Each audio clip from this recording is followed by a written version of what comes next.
era en Alpine y que tuviera la chance de competir André en Fórmula 1. Bien, vamos a volver a la agenda del deporte en un rato nada más, porque ahora vamos a hablar de salarios, ¿sí? Del mundo del trabajo. La semana pasada estuvimos trabajando y abordando esta agenda con ustedes, justamente porque fue el día de los y de las trabajadoras.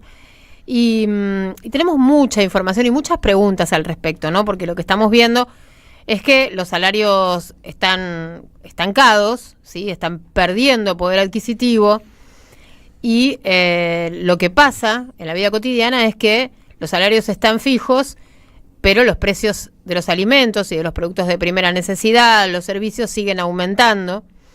Por lo tanto, esto se refleja directamente en una caída importante del consumo, pero también se refleja en la vida laboral de los argentinos y las argentinas. Hablábamos, por ejemplo, del fenómeno del pluriempleo, algo que viene aumentando desde el 2016 hasta acá.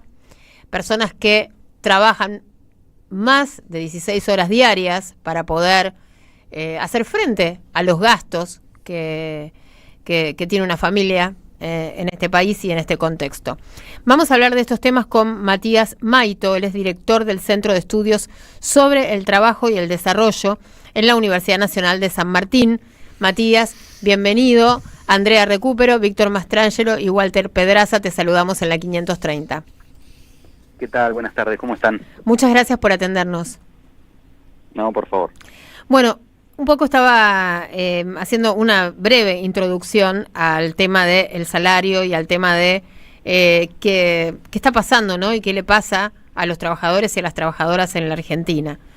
Uno de los puntos es el del sobreempleo, ¿no? Los comportamientos tienen que ver con tener más de un empleo o, en algunos casos, trabajar horas extras, ¿verdad? Sí, hay distintas estrategias Ajá. que se están dando los trabajadores como para poder acompañar el crecimiento de los precios. Nosotros tenemos una situación de estancamiento del empleo formal en el sector privado. Es decir, el año pasado tuvimos una caída muy brusca de la actividad económica, de más de 6 puntos en muy poquito tiempo, y el empleo también tuvo una caída muy fuerte en ese mismo contexto. Se perdieron alrededor de 180.000 puestos de trabajo. Fue una caída muy relevante y concentrada entre los últimos meses de 2023 y los primeros meses de 2024. Ahora bien, desde, diríamos, mediados del año pasado, hubo un desacople entre lo que pasó con la actividad económica y lo que pasó con el empleo. ¿Por qué? Porque la actividad económica lentamente se fue recuperando, traccionada por algunos sectores, con un alto nivel de heterogeneidad entre los distintos sectores, pero en términos generales la actividad económica se recuperó y no pasó lo mismo con el empleo, porque de esos 180.000 empleos que se perdieron, solo se recuperaron 12.000 puestos de trabajo. Entonces, en ese marco, todos esos trabajadores que salieron, que perdieron su puesto formal en el sector privado, que es el sector de mayores ingresos, de mayores niveles de estabilidad y de mejores condiciones de trabajo, bueno, tuvieron que ingeniárselas para llegar a fin de mes. Entonces, ahí lo que hacen son distintos tipos de estrategias que tienen que ver con el pluriempleo, con aumentar la cantidad de horas de trabajo, etcétera, que dan cuenta y que son expresiones de un fenómeno básicamente de precarización del mercado laboral y de pérdida de poder adquisitivo de los ingresos. Claro. Ahora, cuando Milei dice que se están recuperando las fuentes de trabajo y cuando dice que el salario está mejorando, nosotros detectamos que allí hay alguna trampa justamente vinculada con esto que vos estás señalando, que es cómo está midiendo el gobierno y con respecto a qué meses y a qué periodos. Pero entendemos que lo correcto es que tiene que medir en función de lo que encontró, ¿verdad? A ver, ¿cómo es eso? Por un lado el empleo no se está recuperando. El empleo no se está recuperando y difícilmente se recupere en los próximos meses. ¿Por qué? En primer lugar, porque las actividades económicas que de alguna manera son las favorecidas por este modelo de crecimiento, por las actuales reglas de juego que implementó este gobierno, son actividades que no generan empleo. Las actividades económicas que más crecieron entre 2023 y 2024 son el agro, el sector primario, la minería y la pesca, que concentran menos del 10% del total de puestos de trabajo. Y las actividades que más cayeron, que son la construcción y la industria, y en tercer lugar el comercio, concentran casi la mitad de los empleos. Es decir, este es un modelo económico que en su propia fisonomía genera bajos niveles de empleo. Eso por un lado. Respecto de lo que ocurrió con el salario, ahí se da una situación que parece contradictoria. ¿Por qué? Porque si nos referimos a los trabajadores formales del sector privado, el salario de esos trabajadores había caído brutalmente con la disparada inflacionaria de principio de 2024, brutalmente. Ahora después se empezaron a recuperar, y empezaron a recuperar ese poder adquisitivo que habían perdido con la disparada inflacionaria, y a fines del año pasado recuperaron efectivamente el nivel que tenían antes del inicio de la actual gestión de gobierno. ¿Por qué lo recuperaron? Bueno, básicamente por la fuerza de las paritarias. Ahora, lo que pasó desde entonces es un fenómeno particular. ¿Por qué? Porque las paritarias siguen pisadas, y esto no es un secreto, digamos, el gobierno decididamente está condicionando la homologación de las paritarias a que respeten una pauta que ellos definen, que es una pauta que está por abajo de la inflación. Paupérrima, claro, 1%, sí, 1.5 mensual, bueno. Exactamente, pero por otro lado salen los datos oficiales del ex Ministerio de Trabajo que dan cuenta de que los salarios siguen creciendo, y esos son datos verídicos, son datos de los cuales uno no tiene razones para dudar, porque provienen de información que es verídica, que tiene que ver con registros del ex Ministerio de Trabajo, de declaraciones juradas de los empleadores. No hay motivos para dudar de la veracidad de esa información.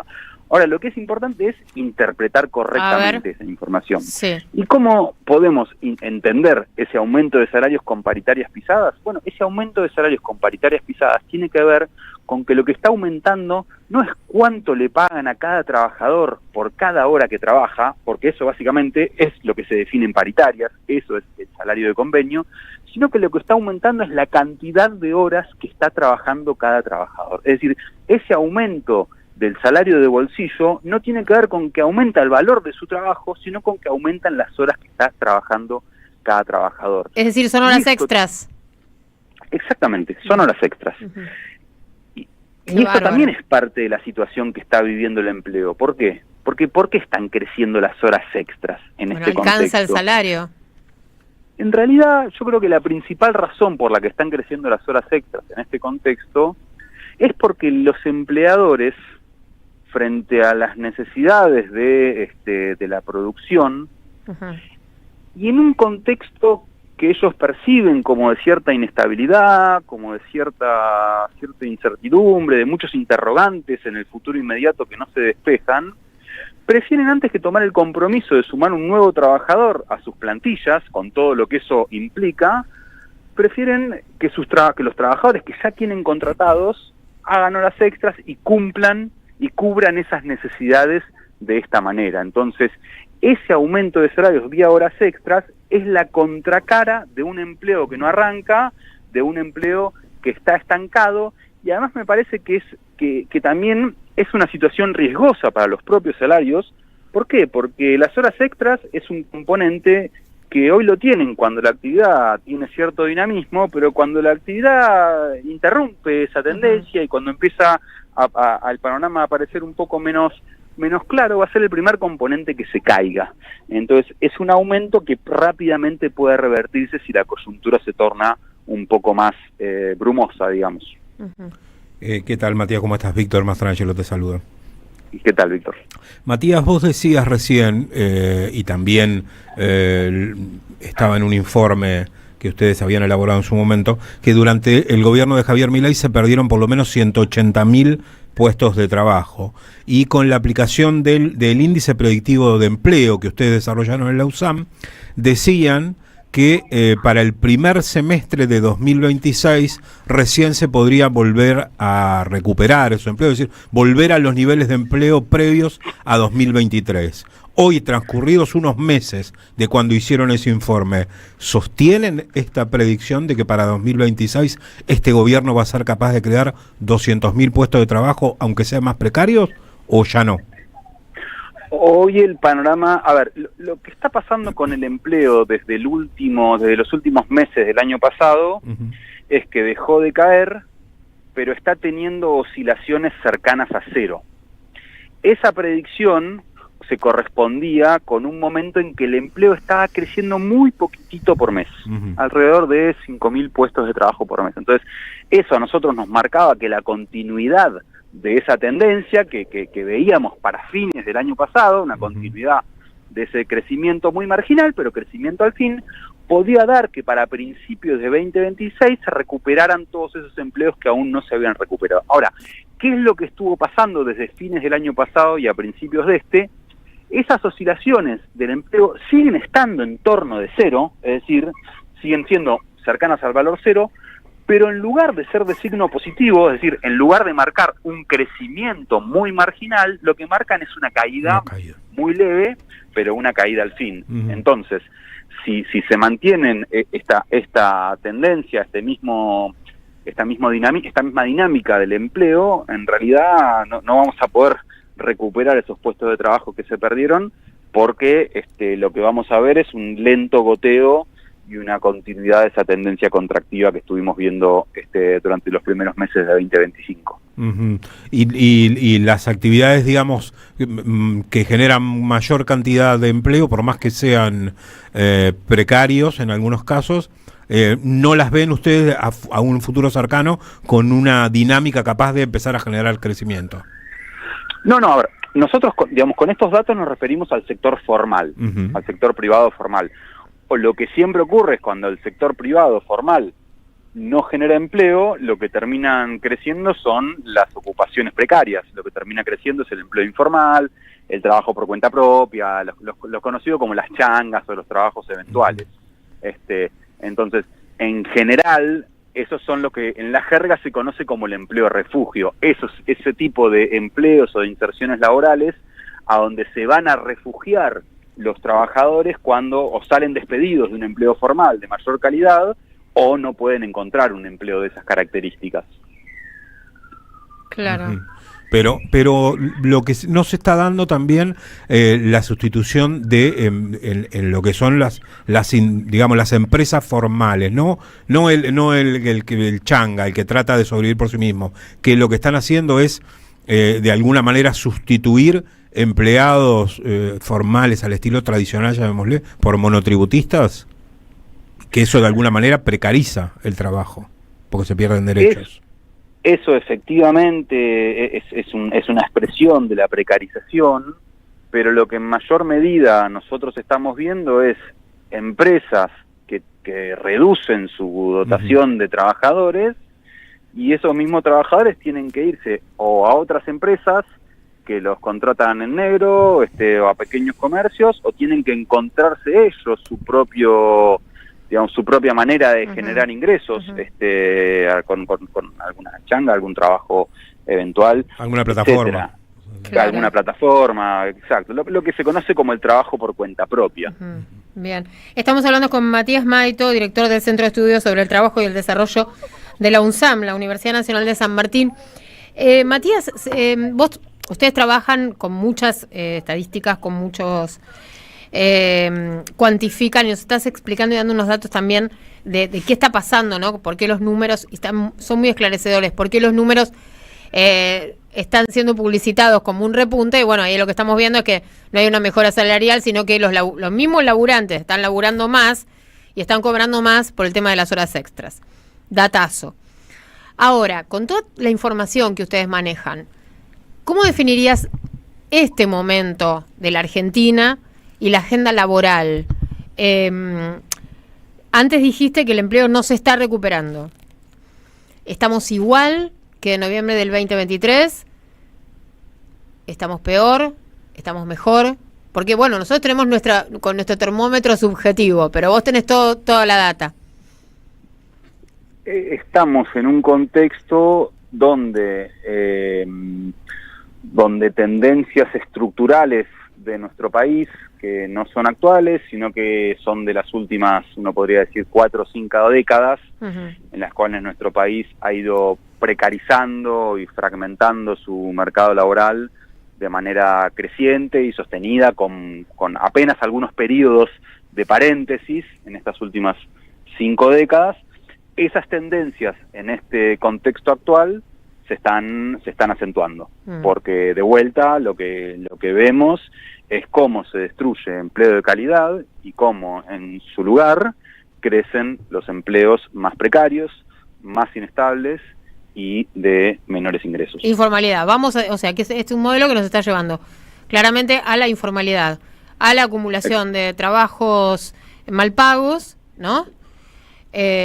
Y por otro lado, con un piso salarial cada vez en el subsuelo, podríamos decir, ¿no? Porque tenemos como dato, ¿no? Que el poder de compra, según la CTA, ¿no? El poder de compra del salario mínimo cayó un 33.5%. Sí, el salario mínimo dejó de ser una referencia para los salarios y eso es un gran problema. Y los salarios efectivos están en un nivel que es 20% inferior al nivel que tenían en 2017. Es decir, en términos históricos, el salario que cobran los trabajadores formales del sector privado está en 20% abajo de ¿qué momento? 2017. Es mucho. Es bastante bajo. Y entre toda la masa de trabajadores en relación de dependencia, los trabajadores del Estado, que están siendo tan castigados, ¿no? Con la motosierra, con los despidos indiscriminados, ¿en qué escalón se encuentran? Y ellos son de los que se están llevando la peor parte, porque si los trabajadores formales del sector privado recuperaron esa caída brutal que tuvieron con la inflación, los trabajadores del sector público perdieron entre 1/3 y 1/4 de su poder adquisitivo, y la tendencia es que van a seguir perdiendo en los próximos meses, y además la situación del empleo en el sector público, los propios funcionarios de gobierno están anunciando que se va a profundizar ese recorte y ese ajuste del empleo en las dependencias del Estado. Va a haber más personas sin empleo, además. Exactamente. En el mismo mercado que ya está muy dañado, muy lastimado. Con respecto, esto consulto porque no sé, ustedes también están observando la conflictividad en torno a esta agenda, es decir, cómo se están desarrollando medidas de fuerza, protestas, si esto también ha ido creciendo, o sea, notoriamente sí tenemos protestas todos los días, pero ¿lo tienen cuantificado también? Los datos de conflictividad son más escasos, pero evidentemente este tipo de escenarios, por un lado son escenarios que potencian la conflictividad, pero también, y paradójicamente, son escenarios que la contienen. ¿Por qué? Porque el desempleo, que no es el gran fenómeno del momento, pero sí la precarización, son disciplinadores muy poderosos tal cual. De la conflictividad. Entonces es muy difícil para un trabajador acompañar una protesta si cree que va a ser despedido y que no va a tener oportunidad de insertarse en un empleo que le garantice ingresos suficientes. Claro, y también muchos trabajadores informales que no tienen representación gremial. Cuanta más informalidad, ¿no? Obviamente. Claro, menos representatividad. Exacto. Qué difícil todo, ¿no? Y sobre todo esto, el Fondo Monetario pide una reforma laboral. Sí, que es insistir con recetas que no han dado resultado, que no dieron resultado en ningún lugar del mundo, porque son reformas que siempre se plantean con la idea de que flexibilizar las normas va a incentivar la generación de empleo, y eso no dio resultado en ningún lugar del mundo, no dio resultado en nuestro país cuando se implementó, y tampoco va a dar resultado si efectivamente se sigue avanzando por ese camino en la actualidad. Entonces creo que no hay que esperar de ese tipo de iniciativas efectos positivos sobre el empleo, sino todo lo contrario, aumento de las desigualdades y de la precarización del trabajo. Matías, gracias por este contacto. Gracias a ustedes por el llamado. Abrazo.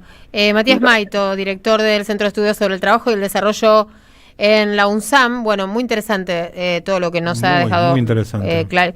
Porque, a ver, nosotros tenemos todos los días la información de la agenda, ¿no? Lo que nos va pasando, lo que le va pasando a los laburantes de un sector, los laburantes de otro, el tema de la discusión paritaria, el paro de la CGT, el paro de las 2CTA, bueno, toda esa información. Ellos laburan sobre esta agenda, la observan, y tenemos ahí ya que como que desandar muchas de las afirmaciones que viene haciendo el gobierno nacional, ¿no? Porque ellos están publicitando una